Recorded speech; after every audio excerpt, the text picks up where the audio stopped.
Well, g'day guys, and welcome back to the channel. Now, if you've just watched that intro or you've been following my adventures for a while, you'll know that I use a heck of a lot of drone footage in my videos. The problem with that is always having to stop the bike, look around for my controller and setting everything up before I can launch the drone. Now, in a previous video, I actually installed this wireless charger from Quadlock. And I thought surely they must have something else on their website, something that they sell that would allow me to mount this controller to the handlebars. And yes, I have actually found something.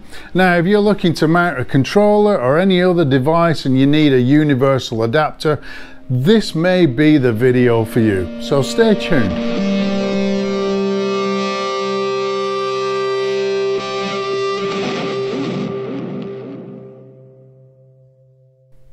Well, thanks for staying tuned guys, and let's get straight into it. So here it is. This is the universal adapter from Quadlock. Now, if we take a look at the back of my Samsung phone, you can see that the Quadlock phone and the universal adapter use the same mounting system. So the next thing we'll do is grab the DJI controller or remote controller. We'll clean up the back with some alcohol and we'll stick on the universal adapter. Okay, so we'll unbox the universal adapter. Let's take a look in here.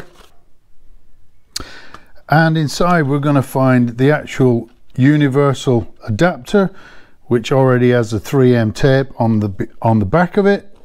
And we also get an alcohol prep pad, so a little swipe.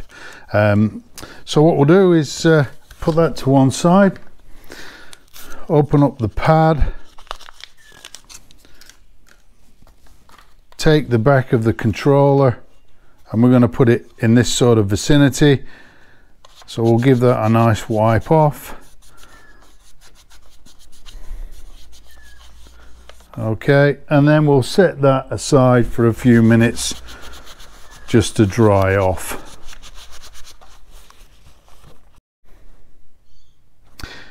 Okay, once we're happy that it's fully dried, we'll take the backing off the 3M tape and we'll roughly put that in the middle. Doesn't need to be exact, but I am an engineer. To generate the 1.21 gigawatts of electricity. 1.21 gigawatts! And I do suffer from OCD. We'll give that a nice firm press down. And then we'll leave that for a minute or two just to set and go off. Okay, so we've set the DJI controller with the universal adapter to one side for now. The next piece in the jigsaw puzzle is the handlebar mount pro kit. We're going to unbox that and we're going to clamp it to the BMW handlebar in this sort of vicinity. So let's get on and do that. Okay guys, this is what comes inside the box. We'll set the box to one side. Now, I have seen some knockoff versions of Quadlocks on AliExpress, but as always, you get what you pay for. This is manufactured from CNC milled aluminum or aluminium, depending on which country you live in. There's your clamping mechanism with the extender arm that can go forwards, it can go backwards, or you can even rotate it around to the side. You also get some spacers to suit different size or different diameters of bars. And then you get the actual Quadlock, I call it a docking mechanism, which will sit on top of the extender arm. Okay, let's go and take this over to the bar and we'll install it. So I've taken the parts out of the box now.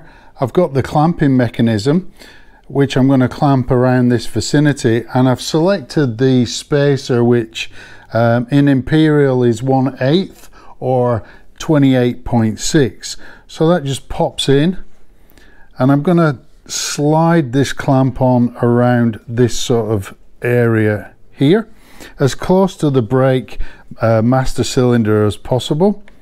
And then I'll grab the little Allen socket, sorry, that comes with the kit, If I can find that, there we go.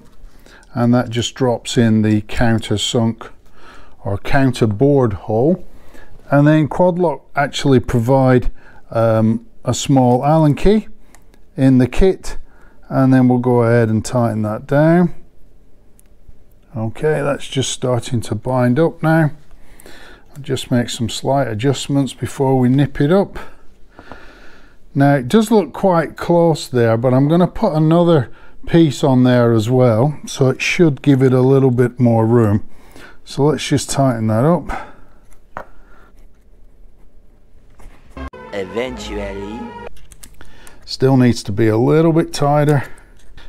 Once we've got it in the correct proximity, we can make some slight adjustments just to get everything set out nicely. Okay, that's good enough for now. We will test fit everything and we'll tighten everything up afterwards. Okay, so without moving the camera, I'm going to show you the next bit that I'm going to add to this. So this is a vibration dampener.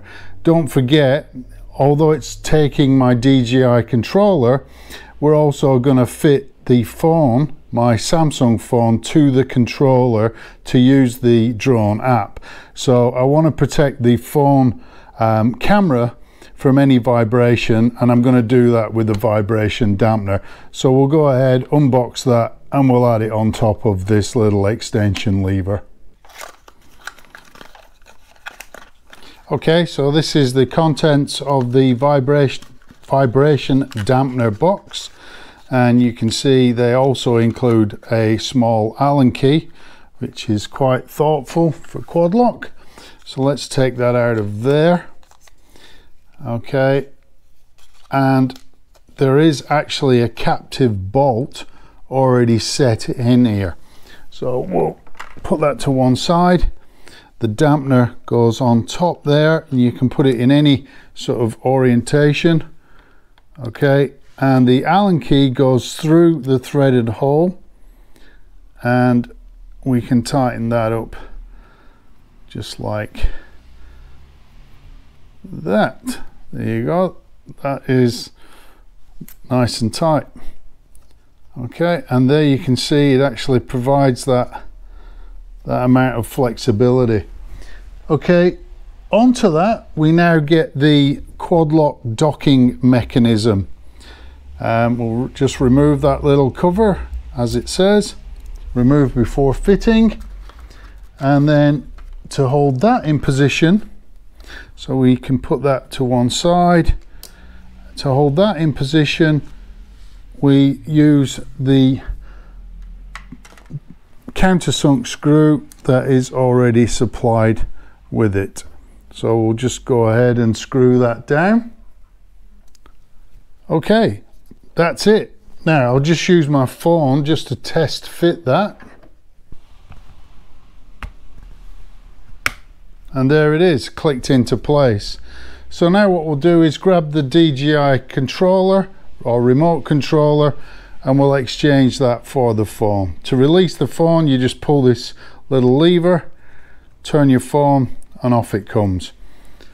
Okay, let's grab the DJI remote control. So guys, just before I fit the drone controller onto the Quadlock, you might have noticed that I've actually moved that down the bar. The reason for that is when I test fitted the controller, it was up this area and it was at a really bad angle to see, and I was a bit worried about it hitting the screen with the phone in place, or maybe swinging around and hitting the tank bag. So I loosened off the clamp, I changed out the spacer to suit the bigger diameter bar at the bottom, and then tightened everything up. The other thing that I did was I swung around this lever which releases the drone controller, so that it actually nestles in the back there where there's a slight indentation. If I'd have left it at the side, it would have been difficult to reach. Okay, now with Quadlock, it's a bit like Quadlock roulette. You either get it on first time, or you have to faff around with it for a couple of goes. So let's see how we go. Bingo, first time. Who'd have thought? All right, the next thing I need to do is lift up the top of the controller. I've got this spring-loaded mechanism, and this is where my phone will sit. Obviously we're going to check that it's locked in a lot better than that, but there's just a test fit for you. Now it does actually block the charger there, but it doesn't interfere with it, and I'm guessing you're not going to use your phone on the charger if you're using it on the drone, if you get what I'm saying. All right, now bear in mind that this universal adapter is not just for drones. It's just a solution that I've come up with. It might be that Quadlock don't do a case for your phone yet, and you could stick that onto the back of your existing case or onto the back of your phone and use that with the Quadlock mounting system. All right, so hopefully that's been a great solution for you. If you did like the install and the video, then don't forget to hit the thumbs up, and please do subscribe and help me build the channel. Now, if you use a drone like me, what could possibly go wrong? No wonder there are a lot of Karens out there that don't like drones. Okay, stick around for the fail video.